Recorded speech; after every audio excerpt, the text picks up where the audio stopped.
Welcome to வெட்டிவாக YouTube channel. நான் உங்கள் சுல்ஃபிகர். சகோதரர்கள் ஒரு லிங்க் அனுப்பி தந்து இந்த போஸ் வெங்கட், அதே மாதிரி நடிகர் பாக்கியராஜ், அதே மாதிரி கரு பழனியப்பன் இவங்க கலந்து கொண்ட ஒரு நிகழ்வுல ரொம்ப ஓவரா பேசியிருக்கிறாங்க தளபதி அவர்களை பத்தி.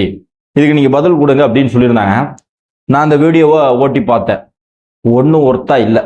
இதுக்கெல்லாம் போய் பதில் கொடுக்கணுமா அப்படிங்கிற ஒரு மனநிலை தான் இருக்கிறேன். இருந்தாலும் நம்முடைய சகோதரர்கள் இதுக்கு பதில் கொடுங்க அப்படின்னு சொன்னதுக்காக இந்த வீடியோவில் நம்ம பேச இருக்கிறோம். அன்பார்ந்த சகோதரர்களே, இந்த வெட்டிவாக யூடியூப் சேனலை சப்ஸ்கிரைப் பண்ணாமல் பார்க்குறவங்க சப்ஸ்கிரைப் பண்ணிக்கோங்க.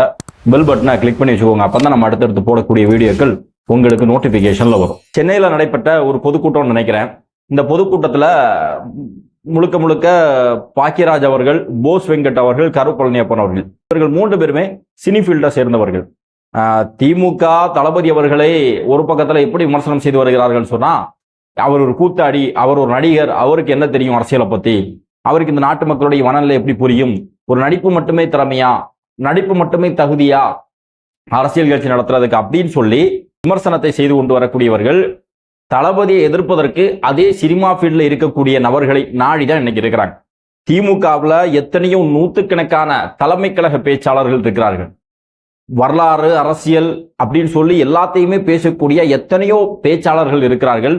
ஆனா அவர்களுக்கெல்லாம் இல்லாத தகுதி இந்த சினிமா நடிகர்களுக்கு வந்துவிட்டதா அப்படின்னு சொல்லி திமுகவை சேர்ந்த தலைமை கழக பேச்சாளர்கள், திமுகவினுடைய அடிப்படை உறுப்பினராக இருக்கக்கூடியவர்கள் தான் யோசிக்கணும். ஏன் அப்படின்னா, நடிகர்களுக்கு அரசியல் தெரியாது, அவர்களுக்கு அறிவில்லை அப்படின்னு பேசக்கூடியவர்கள் அதே நடிகர் அவர்களை எதிர்ப்பதற்கு, விஜய் அவர்களை எதிர்ப்பதற்கு இவர்களையே முன்னிறுத்துகிறார்கள் அப்படிங்கிறதான் உண்மையான செய்தி. சரி, இந்த விஷயத்துல 3 பேர் பேசியிருக்கிறாங்க. முதல்ல அண்ணன் கரு பழனியப்பன் ரொம்ப டீட்டெயிலா பேசல, ஒரு சில விஷயங்களுக்கு மட்டும் பதில் சொல்றேன். கரு பழனியப்பன் ஒரு விஷயத்த பேசுறார். என்ன அப்படின்னா, பொம்பளை பிள்ளைங்களை வச்சு பேச வைக்கிறாங்க. அதுல ஒரு பொம்பளை பிள்ளை 1000 ரூபாய் கொடுக்குறாங்க, இந்த 1000 ரூபாய் தேவையா அப்படின்னு பேசுது. இதுக்கு விஜய் அவர்கள் பேசும்போது மறுப்பு தெரிவிச்சிருக்கணும் அப்படின்னு சொல்றாங்க. நான் என்ன கேட்கிறேன், 1000 ரூபாய் பெண்களுக்கு கொடுக்கறது நல்லதுதான். அந்த பொண்ணு 1000 ரூபாய் கொடுக்கறது தப்புன்னோ அது சரியில்லைன்னு சொல்லல. 1000 ரூபாய் கொடுக்கக்கூடிய நீங்க ஏன் பெண்களுடைய பாதுகாப்பை நீங்கள் முன்னிறுத்துவதில்லை? ஏன் பெண்களுடைய பாதுகாப்பை உறுதி செய்வதில்லை? மற்ற விஷயங்கள்ல எவ்வளவு விஷயங்கள்ல பெண்களுக்கு எதிராக அநீதிகள் நடந்து கொண்டிருக்கிறது. இன்னைக்கு குடும்ப பெண்கள் தான் குடும்ப பாரத்தை சுமக்கிறாங்க. இந்த விலைவாசி உயர்வு, மின்கட்டண உயர்வு, இது அத்தனைக்குமே பாதிக்கப்படுவது குடும்ப பெண்கள் தான். இன்றைக்கு கூட தளபதி அவர்கள் ஒரு அறிக்கை வெளியிட்டிருக்கிறார்கள். ஒன்றிய அரசாங்கம் இந்த கேஸ் சிலிண்டருடைய விலையை ஏற்றியதற்கு மிகப்பெரிய அளவில் கண்டனத்தை தெரிவித்திருக்கிறார்கள். ஏற்கனவே திமுகவுடைய தலைவர் மு.க. ஸ்டாலின் அவர்கள், தமிழக முதல்வர் அவர்களும் கண்டனம் தெரிவித்திருந்தார்கள். தளபதி அவர்களும் இந்த விஷயத்துக்கு கண்டனம் தெரிவித்திருக்கிறார்கள். என்ன சொல்றாருன்னா, இந்த ஏற்கனவே நொந்து நூலா இருக்கக்கூடிய இந்த மக்களுக்கு மேலும் நீங்க சுமையை கொடுக்குறீங்க அப்படின்னு சொல்லிட்டு கூடவே திமுகவும் விட்டு வைக்கல. கடந்த தேர்தல்ல திமுக இந்த சிலிண்டர்களுக்கு 100 ரூபாய் மானியம் தமிழக அரசு சார்பில் நாங்கள் வெற்றி பெற்றால் கொடுப்போம்னு சொல்லாங்க. அந்த சொன்னது என்ன ஆச்சு, இந்த வாக்குறுதி என்ன ஆச்சு அப்படின்னு சொல்லி திமுக அரசையும் கேள்வி கேட்பதற்கு அவர் விடல. சோ இந்த மாதிரி நிறைய விஷயங்கள், வேலை அனுபவிக்கக்கூடிய கொடுமைகள், குடும்ப வன்முறைகள், பெண்களுக்கு எதிராக நடக்கக்கூடிய பாலியல் சீண்டல்கள், இதையெல்லாம் முன்னிறுத்தி தான் அந்த புள்ள பேசி அந்த பெண்ணினுடைய கருத்தை புரிந்து கொள்ளக்கூடிய அளவிற்கு தகுதி இல்லாத தற்கூரியாக அண்ணன் கரு பழனியப்பன் மாறிவிட்டாரா அப்படின்னு சொல்லி நமக்கு சந்தேகம் வருது. ஏன் இவங்களெல்லாம் நம்ம சந்தேகப்படுறோம்னா, இவங்கெல்லாம் பெரியார் அது இதெல்லாம் பத்தி பேசும்போது நம்மளாம் ஏதோ பெரிய அறிவுஜீவிகள்னு நினைச்சோம். ஆனா இவ்வளவு தான் இருக்குதா அப்படிங்கிறது சிந்தனைக்கு நமக்கு வருது.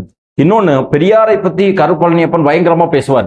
கரு பழனியப்பன் அவர்களே, பெரியார் என்றைக்குமே ஆளக்கூடிய அரசாங்கத்திற்கு ஆதரவாக இருந்ததில்லை. ஆளும் அரசாங்கம் செய்யக்கூடிய தவறுகளை, 100 விஷயம் நல்லது இருந்தாலும் ஒரு விஷயம் தவறாக இருந்தா கூட அந்த தவறை சுட்டிக்காட்டி தட்டி கேட்டு தடுத்து நிறுத்தணும் அப்படிங்கிறதான் பெரியாருடைய கொள்கை. அதனால்தான் பெரியார் கடைசி வரையிலும் அதிகாரத்தை நோக்கி போகல. அந்த பெரியாருடைய வரியில் பெரியாரை பின்பற்றுகிறோம் சொல்லக்கூடியவர்களுக்கு ஆளும் அரசாங்கம் செய்யக்கூடிய தவறுகளை உங்களுக்கு தான் கேட்கறதற்கு துப்பு இல்லை அப்படின்னு சொன்னா, கேட்கக்கூடிய எங்களையும் கேட்காதீங்கன்னு சொல்றது எந்த வகையில நியாயம்? கரு பழனியப்பன் அவர்களே. 2வது என்ன விஷயம் அப்படின்னா, நம்முடைய பாக்கியராஜ் அவர்கள், அவரும் ரொம்ப இதா பேசியிருக்கிறார், புள்ளி விவரத்தோடு பேசுகிறார். யார் மன்னராட்சினா என்ன, வாரிசு அரசியல்னா என்ன, ஃபரூக் அப்துல்லா அவர் வாரிசு அரசியல், முலாயம் சிங் யாதவ் அவர் வாரிசு அரசியல் அப்படின்லாம் சொல்லிட்டு, மு.க. ஸ்டாலின் அவர் எங்க இருந்து கஷ்டப்பட்டார் தெரியுமா, எவ்வளவு உழைத்தார் தெரியுமா அப்படின்னு சொல்றாங்க. சரி, ஓகே, இருக்கட்டு, அதுக்கும் பதில் சொல்றேன். அதோட சேர்த்து நம்முடைய போஸ் வெங்கட் அவரும் பயங்கரமா பேசியிருக்கிறார். மன்னராட்சி தான் இது, மன்னராட்சி தான், வாரிசு அரசியல் தான், வாரிசு அரசியலா இருந்தா என்ன தப்பு அப்படின்னு சொல்லி கேட்கிறாரு. 50 வருஷமா விஜய் அவர்கள் எங்க போயிருந்தீங்க அப்படின்னு சொல்லி கேட்கிறாரு. நீங்களும் வாரிசு தானே, நீங்களும் சினி ஃபீல்ட்ல இருந்து உங்க அப்பாவுடைய இன்ஃபுளுன்ஸை பயன்படுத்தி தானே சினிமா ஃபீல்டுக்குள்ள வந்தீங்க அப்படின்னு சொல்லி கேட்கிறாரு. இதுக்கெல்லாம் பதில் சொல்றோம். முதல்ல நம்ம பாக்கியராஜ் அவர்கள் பேசின பேச்சு, அதாவது மு.க. ஸ்டாலின் அவருடைய அரசியல் வருகை, அவருடைய அரசியல் வெற்றியை நாம எப்போதுமே புற சொல்லல. அவரு இந்த கட்சியினுடைய தலைவராக இருந்த மு. கருணாநிதி அவருடைய மகனாக இருந்தார். அவருடைய மகனாக இருந்ததுனால அவருக்கு நிறைய வாய்ப்புகள் கிடைத்தது, அவருக்கு நிறைய பெனிஃபிட் கிடைச்சிச்சு. அந்த வாய்ப்பை அவர் சரியாக பயன்படுத்தி கொண்டார் அப்படின்னு சொல்லணும். அவருடைய மகன், அதனால அவருக்கு ஒரு வாய்ப்பு கிடைச்சிச்சு. ஆனா அதே நேரத்தில் அவருக்கு ஒரு உழைப்பு இருந்துச்சு, அதை நம்ம மறக்கல. ஒரு நீண்ட கால உழைப்பு அவருக்கு இருந்துச்சு. ஆனா அதே நேரத்துல இதுல 1% கூட உழைக்காத, 1% கூட பங்களிப்பு இல்லாத உதயநிதி ஸ்டாலின் திடீர்னு 2018 கட்சியில வரார், 2021 சட்டமன்ற தேர்தலில் போட்டியிடுகிறார், 2022 அமைச்சராகிறார், 2024 துணை முதல்வர் ஆகிறார் அப்படின்னு சொன்னா இது என்ன? இதுக்கு பேர் தான் மன்னராட்சி அப்படின்னு சொல்றோம். சரி, போஸ் வெங்கட்டும் சொல்றாரு இது மக்கள் தேர்ந்தெடுத்திருக்கிறார்கள் இவரை அப்படின்னு சொல்றாங்க இல்லையா? நான் கேட்கிற கேள்விக்கு பதில் சொல்லுங்க. மக்கள் தேர்ந்தெடுத்தார்கள், அதுல மாற்றுக்கிறது இல்ல. சேப்பாக்கம் தொகுதியில ஒரு அறிவு கெட்ட லூசு முட்டாள் ஒருத்தனை உதயசூரியன் சின்னத்துல போட்டியிட வச்சாலும் ஜெயிச்சிருப்பார். அதுக்கு உதயநிதி ஸ்டாலின் தான் வரணும்னு கிடையாது. அங்க உதயநிதி ஸ்டாலினுக்கு எந்த அடிப்படையில வாய்ப்பு கொடுக்கப்பட்டது? மக்கள் தேர்ந்தெடுத்தார்கள், மாற்றுக்கிறது இல்ல. ஆனா எம்எல்ஏ கேண்டிடேட் அப்படிங்கிற வாய்ப்பு எதன் அடிப்படையில் கொடுக்கப்பட்டது? கட்சியில சேர்ந்த 2 வருஷத்திலேயே முதல்வர் மு.க. ஸ்டாலின் அவருடைய மகன் என்ற தகுதியினுடைய அடிப்படையில் தான். நீங்க சொல்றீங்க இல்லையா, விஜய் அவர்கள் அவரும் வாரிசு அரசியல் அடிப்படையில் தானே வந்தாரு, அவரும் வாரிசு தானே அப்படின்னு. விஜய் அவர்கள் யாருடைய வாய்ப்பையும் தட்டி பறிக்கவில்லை. விஜய் அவர்கள் களத்துக்கு சினிமா ஃபீல்ட்ல வரும்போது 100 ஹீரோ இருக்கிறாங்க, 101வது ஹீரோவா வரார். அவர் கஷ்டப்பட்டு உழைச்சி, அவருடைய அப்பாவுடைய உதவியோடு உழைச்சி அடுத்தடுத்த கட்டத்துக்கு நகர்ந்து இன்றைக்கு சினிமா துறையில இன்னைக்கு ஒரு பெரிய இடத்துல இருக்கிறார். அவர் யாருடைய வாய்ப்பையும் தட்டி பறிக்கவில்லை. ஆனால் உதயநிதி ஸ்டாலின் சேப்பாக்கம் தொகுதியில போட்டியிடுவதற்கு தகுதி வாய்ந்த, அந்த கட்சியை சேர்ந்த அடிமட்ட லெவல்ல வேலை பார்த்த, கட்சிக்காக போஸ்டர் ஒட்டின, கட்சிக்காக பிளக்ஸ் ஒட்டின, கட்சிக்காக தெருவா அலைஞ்சி, கட்சிக்காக மக்களை சேர்த்து, கட்சிக்காக பொதுக்கூட்டத்தை நடத்தி, கட்சிக்காக போராட்டத்தை நடத்திய ஒரு திமுகவினுடைய விசுவாசமான ஒரு தொண்டருடைய வாய்ப்பை உதயநிதி ஸ்டாலின் பறித்திருக்கிறார். அதுதான் உண்மை. உதயநிதி ஸ்டாலின் பறித்திருக்கிறார். இது எந்த வகையில நியாயம்? அப்படிதான் கேள்வி. மன்னராட்சியினுடைய வித்தியாசம் புரியுதா? இந்த வாரிசு அரசியலுடைய வித்தியாசம் புரியுதா? விஜய் அவர்கள் வந்தார், அது யாருடைய வாய்ப்பையும் அவர் தட்டி பறிக்கல. ஆனால் அதே நேரத்தில் உதயநிதி ஸ்டாலின் இன்னொருக்கு கிடைக்க வேண்டிய வாய்ப்பை பறித்து அவர் எம்எல்ஏ ஆகிறார். சரி, எம்எல்ஏ ஆனதுக்கு அப்புறம் அமைச்சர் ஆகிறார். இங்கே கிட்டத்தட்ட எத்தனையோ எம்எல்ஏக்கள் இருக்கிறார்கள். அவர்களுக்கெல்லாம் கிடைக்காத ஒரு வாய்ப்பு உதயநிதிக்கு கிடைக்கும் அப்படின்னு சொன்னா மகன் என்ற முறையில் தான். அப்போ ஏதோ ஒரு அமைச்சருக்கு கிடைக்க வேண்டிய வாய்ப்பை உதயநிதி பறித்துக் கொள்கிறார். சரி, அடுத்து துணை முதல்வர் ஆகிறார். நான் கேட்கிறேன், இந்த கட்சி போஸ் வெங்கட் பேசும்போது சொல்றார், உங்க கட்சியுடைய செயலாளர் யாருங்க? எங்க கட்சியுடைய செயலாளருக்கு எவ்வளவு பாரம்பரியம் இருக்கிறது தெரியுமா? எவ்வளவு அந்த பண்ணையார்த்தனம், எவ்வளவு அவர்களுக்கு எக்ஸ்பீரியன்ஸ் இருக்கு தெரியுமா? சரி, எக்ஸ்பீரியன்ஸ் எல்லாம் வச்சுக்கிட்டு என்ன கிழிச்சாங்க? உதயநிதி ஸ்டாலின் தான் துணை முதல்வர். அப்ப என்ன எக்ஸ்பீரியன்ஸ் இருந்து என்ன பிரயோஜனம்? என்ன பாரம்பரியம் இருந்து என்ன பிரயோஜனம்? எவ்வளவு அரசியலை அவர்கள் கத்துக்கொண்டு என்ன பிரயோஜனம்? ஒண்ணுக்கும் பிரயோஜனம் கிடையாது. உதயநிதி ஸ்டாலின் தான் துணை முதல்வர். அடுத்து உதயநிதி ஸ்டாலின் முதல்வர், இன்பநிதி துணை முதல்வர். எக்ஸ்பீரியன்ஸ் எல்லாம் என்ன டேஷுக்கு? ஒண்ணுக்கும் பிரயோஜனம் இல்லை. அப்படிங்கிறத உங்க கட்சியினுடைய தலைமையே முடிவு செய்திருக்கிறது. உங்களுடைய கட்சியினுடைய தலைமையை நிரூபணம் செய்து அதுக்கப்புறம் அந்த எக்ஸ்பீரியன்ஸை கொண்டு பொதுக்கூட்ட மேடையில மக்களை பார்த்து பேசுறீங்க. சரி, நான் கேட்கிறேன், போஸ் வெங்கட் சொல்றாரு, விஜய் அவர்கள் 50 வருஷமா என்ன பண்ணீங்க அப்படின்னு சொல்லி கேட்கிறார்.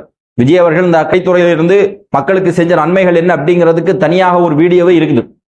அதுக்கு எல்லாருமே தெரியும். மீனவர்களுடைய பிரச்சனையிலிருந்து, அனிதாவுடைய பிரச்சனையிலிருந்து எல்லாத்திலையுமே அவர் குரல் கொடுத்தது, களத்துல வந்தது, அவர்கள் தொண்டர்களை கட்டமைத்தது, தொண்டர்களை இயக்கமாக மாற்றியது, இயக்கத்தை நம்ம சமூக பணிகளுக்கு பயன்படுத்தியது எல்லாமே வரலாறா இருக்குது. நான் கேட்கிறேன், இவ்வளவு பேசக்கூடிய போஸ் வெங்கட், உங்களுக்கு ஒரு 50 வயசு இருக்கும்னு நினைக்கிறேன். இந்த 50 வருஷமா நீங்க என்ன பண்ணீங்க? இன்றைக்கு திமுக ஒரு மேடையை அமைத்து தந்து, அது கூட இன்னொருத்தருக்கு கிடைக்க வேண்டிய வாய்ப்பு. திமுக எத்தனையோ பேச்சாளர்கள் இருக்கிறார்கள், அவர்களுக்கெல்லாம் கிடைக்காத வாய்ப்பு இன்றைக்கு போஸ் வெங்கட்டுக்கு கிடைக்குது. அப்படின்னா போஸ் வெங்கட்னு சொல்லக்கூடிய ஒரு நடிகர், மக்களுக்கு தெரிந்த முகம் தெரிந்த ஒரு நபர் அப்படிங்கிற அடிப்படையில் தான் கிடைக்குது. விஜய் அவர்களை குறை சொல்லக்கூடிய நீங்க அதே கேட்டகிரியில தான் இன்றைக்கு திமுகவுடைய மேடையில நிக்கிறீங்க. சரி, இப்போ யாரோ போட்ட மேடையில, திமுக போட்ட மேடையில காசை வாங்கிட்டு அந்த மேடையில நின்று பேசுறீங்களே, இது 50 வருஷத்துக்கு அப்புறம் இப்ப பேசுறீங்க. நீங்க இவ்வளவு நாள் என்ன போயிருந்தீங்க? நீங்க ஒரு விஷயம் சொல்றீங்க, நான் 14 வயசுல இந்த கட்சியில சேர்ந்தேன், எங்க அப்பா இந்த கட்சியில இருக்கிறார், 14 வயசுல அந்த கட்சியில சேர்ந்தேன்னு சொல்றீங்களே. இப்போ 14 வயசு, இப்போ 50 வயசு, கிட்டத்தட்ட 36 வருஷமா இந்த கட்சிக்காக நீங்க என்ன செஞ்சீங்க? போஸ்டர் ஒட்டினீங்களா? பேனர் கட்டினீங்களா? கொடி கட்டினீங்களா? மக்களை ஒன்றி திரட்டினீங்களா? எத்தனை போராட்டத்தில் கலந்து கொண்டீர்கள்? எத்தனை பொதுக்கூட்டத்தில் கலந்து கொண்டீர்கள்? எத்தனை ஆர்ப்பாட்டத்தில் கலந்துக்கிட்டீங்க? அல்லது ஒண்ணுமே செய்ய வேண்டாம், அறிக்கையாவது எத்தனை விட்டீங்க? திமுக அரசு செய்ய வேண்டிய தவறுகளை சொல்ல வேண்டாம். இதற்கு முன்பாக அதிமுக ஆட்சியில் இருந்துச்சு, எவ்வளவோ மக்கள் விரோத செயல்கள் நடைபெற்றது. இதே எடப்பாடி பழனிசாமியினுடைய ஆட்சியில தமிழர்களுக்கு எதிராக எவ்வளவு பிரச்சனைகள் வந்துச்சு, தமிழர்களுடைய உரிமைகள் எவ்வளவு பறிப்போனது. அப்பமெல்லாம் இதையெல்லாம் கண்டித்து எங்கேயாவது ஒரு இடத்துல ஒரு குறைந்தபட்ச ஒரு ட்வீட் போஸ் வெங்கட் போட்டீங்களா? போடல. அப்படி இருக்கக்கூடிய பட்சத்துல 50 வயதுக்கு பிறகு விஜய் வாரான்னு சொல்லி 50 வயதுக்கு மேல நீங்க வந்து விமர்சனம் செய்றீங்க அப்படின்னு சொன்னா வாங்குற காசுக்கு மேல ஊவுறீங்க அப்படிங்கறது அர்த்தம். அடுத்து மிக முக்கியமான விஷயம் என்னன்னா, ஜோசப் விஜய் அப்படின்னு சொல்லி போஸ் வெங்கட் பேசுறாரு. எந்த அளவுக்கு வன்மம் நிறைந்த வார்த்தை. அதாவது முத்துவேல் கருணாநிதி ஸ்டாலின் அப்படின்னு சொல்லி விஜய் அவர்கள் சொன்னார், அதுக்கு பதிலாக நீங்க ஜோசப் விஜய் சொல்றீங்க. ஜோசப் விஜய் சொல்றதுக்கு அவர் எங்க தயக்கவும் இல்லை. ஆனா நீங்க சொன்னதுடைய அர்த்தம் என்னன்னா, ஹெச் ராஜா என்ன டோன்ல சொன்னாரோ, எந்த அர்த்தத்துல சொன்னாரோ அதே அர்த்தத்துல தான் போஸ் வெங்கட் சொல்றாரு. அதாவது ஜோசப் விஜய் அவர் ஒரு கிறிஸ்தவர் அப்படின்னு சொல்லி நீங்க அடையாளப்படுத்துறீங்க. தமிழ்நாட்டுல எல்லாருக்கும் தெரியும் விஜய் அவர்கள் ஒரு கிறிஸ்தவர்னு. நான் ஒரு முஸ்லீம், விஜய் அவர்கள் ஒரு கிறிஸ்தவர் தான் இருந்தாலும் நான் அவரை நேசிக்கிறேன், அவர் மேல அன்பு செலுத்துறேன், அவர் வெற்றி பெறணும், அவர் இந்த தமிழ்நாட்டை ஆளணும்னு நினைக்கிறேன்.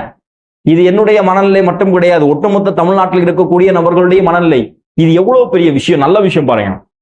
ஒரு பக்கத்துல மேடையை போட்டு பொதுக்கூட்டம் போட்டு பெரியார் அதை சொன்னார், பெரியார் இதை சொன்னார், அம்பேத்கர் அதை சொன்னார், சாதி கிடையாது, மதம் கிடையாது, சாதியை விட்டொழியுங்கள், மதத்தை விட்டொழியுங்கள், நாமெல்லாம் அண்ணன் தம்பியா மாமா மச்சானா இருப்போம்னு சொல்லி தெரு தெருவா கத்திட்டு இருக்கிறது சமூக இயக்கங்கள். பெரிய அளவுக்கு மாற்றம் வரல. ஆனா இங்க விஜய் ஒரு கிறிஸ்தவர், அவர் ஜோசப் விஜய் தான் களத்துல வந்து நிற்கிறார். ஜாதி கடந்து, மதம் கடந்து, இனம் கடந்து, மொழி கடந்து அவரை நேசிக்கிறார்கள் சொன்னா இங்க ஜாதி அடிபட்டு போயிருது, மதம் அடிபட்டு போயிருது, எல்லாமே அடிபட்டு போயிருது, எந்த வேற்றுமையும் இல்லை. இது எவ்வளவு நல்ல விஷயம். இதை யோசிக்க வேண்டாமா போஸ் வெங்கட் அவர்களே? ஆனா நீங்க பேசுனதுல உங்களுடைய திமிர்த்தனம் தெரிஞ்சது, உங்களுடைய பண்ணையார் மனநிலை புரிஞ்சுது. இதத்தான் தளபதி அவர்கள் பாசிசம், பிஜேபி பாசிசம்னா நீங்க பாயாசமா?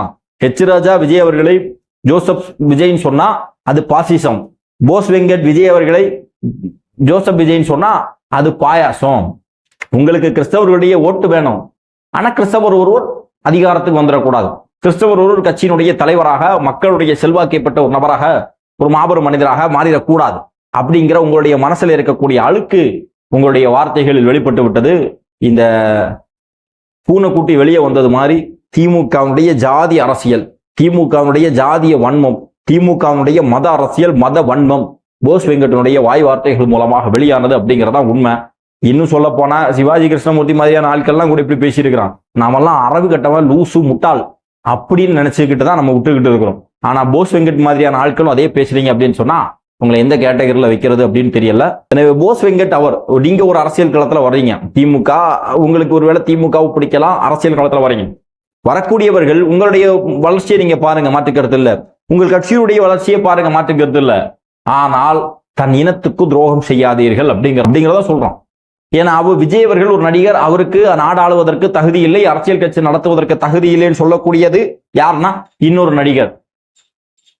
அவருக்கு நாடாளுவதற்கு தகுதி இல்லை, அரசியல் கட்சி நடத்துவதற்கு தகுதி இல்லைன்னு சொல்லக்கூடிய போஸ் வெங்கட்டுக்கும் தகுதி இல்லை அப்படிங்கிறத மறைமுகமாக போஸ் வெங்கட் ஒத்துக்கொள்கிறார். நாளைக்கு ஒரு எம்எல்ஏ சீட்டு திமுக போய் கேட்கும் போது நீங்கள் சொன்ன அதே வார்த்தையை பார்த்தானே அந்த திமுக தலைமை கேட்கும், என்னப்பா தகுதி இருக்கு, நீ நடிகன், பப்ளிசிட்டி மக்களுக்கு பெருசா தெரியும், அதனால உன்னை கூப்பிட்டு பேச வச்சோம், இதை தாண்டி உனக்கு என்ன தகுதி இருக்கு, உனக்கு என்ன அறிவு இருக்கு, உனக்கு என்ன சிந்தனை இருக்கிறது, சமூகத்தை பத்திய பார்வை என்ன இருக்கு அப்படின்னு சொல்லி கேட்டா கவலைப்படாதீங்க, அப்படியெல்லாம் கேட்க மாட்டானுங்க. திமுகவில் சீட்டு கிடைக்கணும்னா 2 குவாலிஃபிகேஷன் தான். ஒண்ணு, என்ன சாதி ஓட்டு இருக்குதா, பணம் எவ்வளவு செலவு பண்ணுவேன் தேர்தல்ல, இந்த 2 குவாலிட்டி மட்டும்தான் திமுகவில் சீட்டு கிடைக்கிறதுக்கு தேவை. அதனால அதை மட்டும் தான் கேட்போம். இருந்தாலும் பொதுவாக நான் சொல்றேன், புரியுதா? எனவே போஸ் வெங்கட் அவர்களை நீங்கள் பேசுங்க, விமர்சனம் பண்ணுங்க, மாற்றுக்கிறது இல்ல. தளபதி விஜய் அவர்களை விமர்சனம் பண்ணி அதன் காரணமாக உங்களுக்கு ஒரு பப்ளிசிட்டி கிடைத்து அதன் காரணமாக உங்களுக்கு சில நலவுகள் நடக்கணும் அப்படின்னு சொன்னா, அப்படி இருந்துச்சுன்னா அதற்கு நாங்கள் எங்களுடைய மனப்பூர்வமான வாழ்த்துக்களை தெரிவித்துக் கொள்கிறோம். அண்ணன் பாக்கியராஜ் அவர்கள் இத்தனை வருஷம் முடிஞ்சு மக்கள் மத்தியில நல்ல சல்வாக்கோட அன்பையும் பட்டவர்கள், இன்னைக்கு திமுக மேடையில உங்களுடைய விஷம கருத்துக்களை பரப்புறீங்க. 2011 இதே மாதிரி தான் வடிவேல் நின்று பேசி விஜயகாந்த் அவர்களுக்காக பேசினார். அதற்கு பிறகு அம்மையார் ஆட்சிக்கு பிறகு வடிவேல் காணல. ஆனா இந்த திமுக ஒரு இடத்துல கூட வடிவேலுக்கு இப்படி ஒரு சூழல் உருவாயிடுச்சு அப்படின்னு சொல்லிட்டு வடிவேலை சப்போர்ட் பண்ணல. போனா போகுது அப்படின்னு சொல்லி விட்டுட்டாங்க. அந்த ஆளுடைய கெரியரே மிஸ் ஆகி போச்சு. அதே மாதிரி உங்களுக்கு இன்னைக்கு கெரியர்லாம் பிரச்சனை கிடையாது. ஆனால் இந்த திமுகவை நம்ம இறங்குனீங்கன்னா அவன் தேவைக்கு முடிஞ்சதுக்கு அப்புறம் தூக்கி போட்டுருவான். அதுல நீங்க சேம் சைடு கோல் அடிக்கிறீங்க. திமுக மேடையில இருந்து எம்ஜிஆர் புகழ்ந்து பேசுறீங்க. அதெல்லாம் உங்களுக்கு புரியுதா இல்ல புரிஞ்ச மாதிரி நடிக்கிறாங்களா? ஒண்ணுமே புரிய மாட்டேங்குது. சரியா? அதே மாதிரி கருப்பழனியப்பன் வேற வழி இல்ல. அவருக்கு திமுகவை நாடி திமுகவுக்கு அட்ஜஸ்ட் பண்ணி அப்படி போனாதான் அவருடைய காலம் கடந்து போகும் அப்படிங்கறதுல மாற்றுக்கிறதுல எது எப்படியோ விஜய் அவர்கள் மேல வைக்கக்கூடிய விமர்சனங்கள் நியாயமானதாக இருந்துச்சா நிச்சயமாக நம்ம அதுக்கான பதில் கொடுத்திருப்போம். அந்த அன்பார்ந்த சகோதரர்களே, இந்த வீடியோ சம்பந்தமாக உங்களுடைய மேலான கருத்துக்களை பதிவு செய்யுங்கள். அடுத்தது என்ன தலைப்புல நான் பேசணும் அப்படிங்கிறதையும் உங்களுடைய இந்த கமெண்ட் பாக்ஸ்ல பதிவு பண்ணுங்க. நன்றி.